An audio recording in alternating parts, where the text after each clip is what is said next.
Dans la guerre que la Russie a lancée contre l'Ukraine, il y a bien sûr les aspects militaires, ce sont nécessairement les plus importants. On voit qu'il y a un enlisement russe, mais que personne ne gagne vraiment pour l'instant la partie.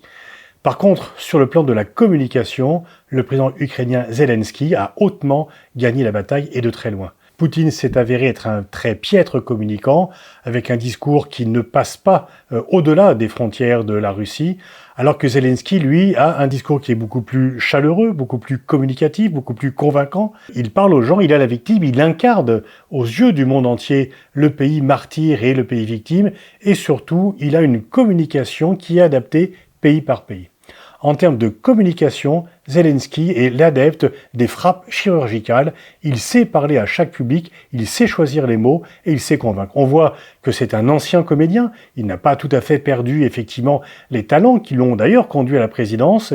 Et on voit aussi qu'il y a certainement autour de lui une armée de communicants qui savent choisir des éléments de langage, qui savent parler à des publics tout à fait différents. Le président Zelensky s'est exprimé devant plusieurs parlements et à chaque fois il a trouvé les mots pour convaincre le public auquel il s'adressait. Devant le Parlement canadien, il s'est trouvé les mots pour parler au public du Canada. Imaginez Vancouver assiégé. Imaginez l'aéroport de Montréal bombardé.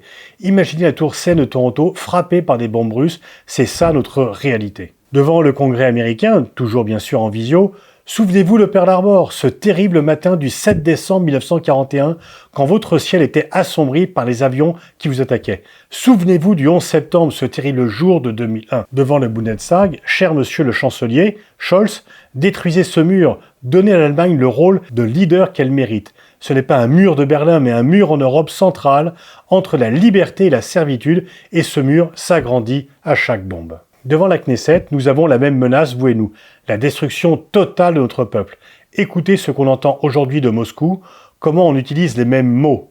La solution finale à l'égard de nous, de la question ukrainienne. L'Ukraine a fait son choix il y a 80 ans et nous avons des justes qui ont caché des juifs. Il est temps pour Israël de faire son choix. L'indifférence tue. Cette analogie à la Shoah et l'utilisation des termes solution finale ont cependant suscité quelques réactions très vives au sein de la population de certains responsables politiques israéliens, jugeant que Zelensky est allé trop loin dans ses propos et ses comparaisons. Devant le Parlement italien, imaginez Gênes totalement détruit après des semaines de bombardements.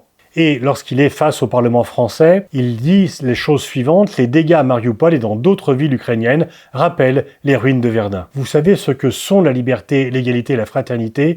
Nous attendons de la France qu'elle fasse en sorte que la Russie cherche la paix pour mettre fin à cette guerre contre la liberté, contre l'égalité, contre la fraternité. Face au Parlement suédois, il déclare la chose suivante: cela signifierait que vous êtes en danger car seule la mer vous sépare de cette politique agressive. Et en face du Parlement espagnol, nous sommes en avril 2022, mais on se croirait en avril 1937, quand le monde a appris ce qui se passait dans l'une de vos villes, Guernica. Il s'est également, avec beaucoup d'habileté, tourné vers le monde de la culture, dont le soutien est essentiel en termes de communication.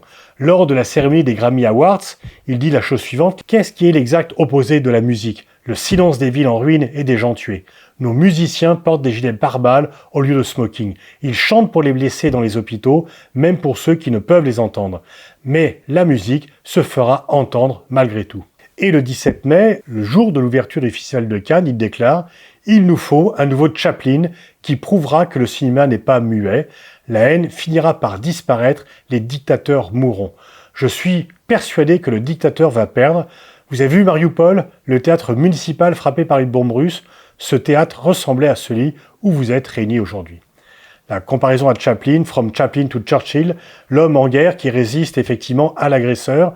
On voit l'habileté de la communication de Zelensky, qui sait parler à chaque public et aussi un public global. Oui, en tous les cas, la guerre de communication, elle a été gagnée et largement par Zelensky.